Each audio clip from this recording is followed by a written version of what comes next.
யாருக்கெல்லாம் பூரி ரொம்ப பிடிக்கும்? எங்கள் வீட்டில் இன்றைக்கி ஒரு ஹெல்த்தியான பூரி, அதாவது கோதுமை மாவு சிறுதானிய மாவு ரெண்டும் கலந்து செஞ்ச பூரி. அதனால் இது ஹெல்த்தியான பூரி. கோதுமை மாவோட வரகு சாமை திணை குதிரைவாலி அரிசி அதெல்லாம் அரைச்சி வச்சுருக்கேன் மாவு ரெண்டும் மிக்ஸ் பண்ணி பண்ண பூரி.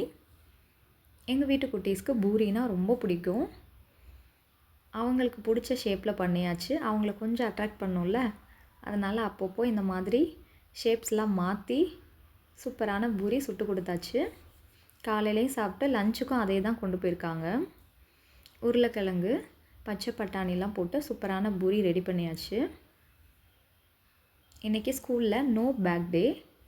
பேக் கொண்டு போக தேவையில்லையா, ஆனால் 2 ஸ்நாக்ஸ் பாக்ஸ் வேணும்னாங்க. ஒரு ஸ்நாக்ஸ் பாக்ஸில் ஃப்ரூட்ஸ் வச்சாச்சு, இன்னொரு ஸ்நாக்ஸ் பாக்ஸில் பிஸ்கட்ஸ் வச்சாச்சு. அவ்வளோதாங்க. இந்த வீடியோ உங்களுக்கு பிடிச்சிருந்துச்சுன்னா லைக் பண்ணிக்கோங்க. ஃபஸ்ட் டைம் நம்ம சேனலை பார்க்குறீங்கன்னா சப்ஸ்கிரைப் பண்ணிக்கோங்க. தேங்க்யூ ஃபார் வாட்சிங்.